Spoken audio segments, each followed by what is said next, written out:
తాకట్లో ఉన్న మీ బంగారాన్ని విడిపించి ఆ రోజు ఆన్లైన్ రేటుకి కొంటాం. Sharma gold company. ఓం శ్రీ మహాగణాధిపతయే నమో నమః. ప్రధానంగా ఈ యుగాది నుండి ఏ నక్షత్రం వారికి ఏ ప్రభావం ఏ రకంగా ఉండబోతుంది అనేటువంటి విషయంలో పుబ్బ నక్షత్రం దాని గురించి మనం మాట్లాడుకోవాల్సి వస్తే పుబ్బ 1, 2, 3, 4 ఈ 4 పాదాలలో జన్మించినటువంటి వారికి ఊర్ధ్వమూలమవా అన్నట్టుగా కళ్ళు పైన ఉన్నాయా అన్నట్టుగా మన ఎదుటి వాళ్ళు అనుకుంటారు. ఎందువల్లంటే స్వతసిద్ధంగా కూడా వీరికి ఉండేటువంటి స్థితిగమనం వేరు.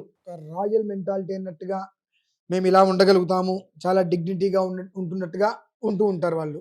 కానీ మనం ఉండేటువంటి విధానాన్ని చూసి ఎదుటి వాళ్ళు వీళ్ళు కావాలని చేస్తున్నారు, ఇలా ఉంటున్నారు అనేటువంటి రకరకాలుగా అనుకొని మన మీద దుమ్మెత్తి పోసేటువంటి అవకాశాలు చాలా ఎక్కువగా ఉంటాయి. అలాగే కొన్ని పరిస్థితుల్లో మనమేమి తక్కువ మనుషులం కాదు.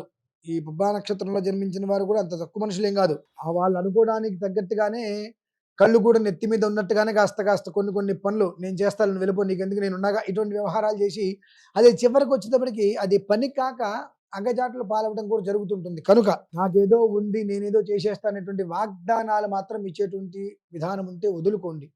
అంటే ఈ యొక్క పుబ్బా నక్షత్రంలో జన్మించిన వ్యక్తులు కూడా ఈ శుక్ర మహర్దశలోనే జన్మిస్తారు. ఈ శుక్ర మహర్దశ అనేటువంటిది వాళ్ళు జన్మించిన సమయాన్ని బట్టి 4, 9, 13, 20 ఎట్లా అంటే 20 సంవత్సరాలని 4 భాగాలుగా విభజించినప్పుడు ఏ పాదంలో జన్మిస్తారో దాన్ని అనుసరించి మూల చివరి వరకు ఉంటుంది. కనుక అతి జాగ్రత్తగా ప్రతి ఒక్క విషయాన్ని మనకు తెలుసు అని చెప్పడం కన్నా ఒక ప్రయత్నం చేస్తాను అనేటువంటి విషయాన్ని చెప్పడం అనేటువంటిది అత్యంత శ్రేయోదాయకం. ఎందువలనంటే అహంకారం అనేటువంటిది వీరి మొహంలో కనిపిస్తూ ఉంటుంది. కొంతమందిని చూసి మొహం చూసి కూడా వీళ్ళది పుబ్బా నక్షత్రం అన్నట్టుగా చెప్పడానికి అవకాశం ఉంటుంది. ఎందువల్లనంటే కొన్ని యోగాలు ఎలానే ఉంటాయి. అలానే కొంతమందిని మొహం చూస్తే వాళ్ళు నిజంగా చేయగల సామర్థ్యం ఉన్నా ఆయనేం చేస్తారులే కూడా అంటే లగ్న ప్రభావాన్ని అనుసరించి కొంతమంది మొహం చూసినప్పుడు నిజంగా చేసేటువంటి సామర్థ్యం ఉన్నప్పటికీ కూడా వాళ్ళని లెక్క చేయలేకపోవటము, సామర్థ్యం ఉన్నా లేకపోయినా నేను చేసేస్తాను అనేటువంటి ఎవరైతే కనుక ముందుకు వచ్చి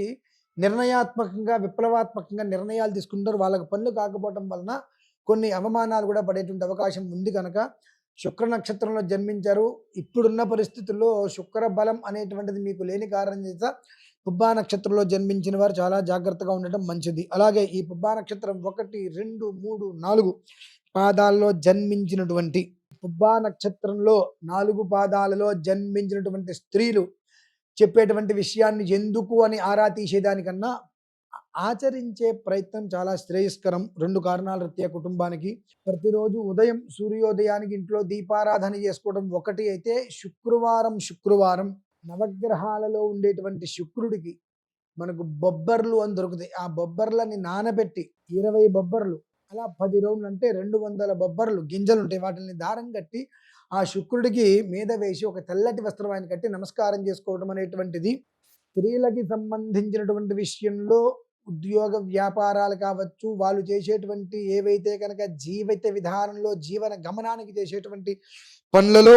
ఆటంకాలు లేకుండా ముందుకు నడవడానికి ఇది వారికి పూర్తిగా కూడా యోగ్యదాయకంగా ఉండేటువంటి అవకాశం చాలా ఎక్కువగా ఉన్న కారణం చేత ఆ పని చేయటం చాలా శ్రేయస్కరం. అలాగే ఏమాత్రం అవకాశం ఉన్నా ఇందాక ఏ విధానాన్ని అయితే చెప్పడం జరిగిందో అలానే ఈశ్వరుణ్ణి మరియు సూర్యుణ్ణి మీరు ఎంతగా ఆరాధిస్తారో అంతగా ఐశ్వర్యం అనేటువంటిది మన దగ్గర నిలిచి ఉండటానికి అవకాశం ఉంటూ ఉంటుంది. ఈ మాట నేను ఇద్దరికీ కూడా ఈ పురుషులకి స్త్రీలకి ఎందుకు చెబుతున్నాను అంటే వీళ్ళకి స్థిరమైన నిర్ణయాలు తీసుకుంటారు. కానీ తీసుకునే నిర్ణయం అనేటువంటిది ఎంత ధర్మమైంది, ఎంత మంచిది, ఉపయోగమైందా అనేటువంటి విషయాన్ని దృష్టిలో ఉంచుకోరు. ఆ క్షణానికి ఒక నిర్ణయం తీసేసుకుంటారు. నిర్ణయం తీసుకునే ముందు జాగ్రత్తగా కనుక ఆలోచించకపోతే ఆ నిర్ణయమే మనకు నష్టాన్ని తీసుకురావచ్చు, లాభాన్ని తీసుకురావచ్చు. కాబట్టి నిర్ణయం తీసుకునే ముందే ఆలోచించుకోవడం చాలా శ్రేయస్కరం. అలాగే ఈశ్వరుని సూర్యనారాయణ స్వామిని ఆరాధించడం చాలా శ్రేయస్కరం.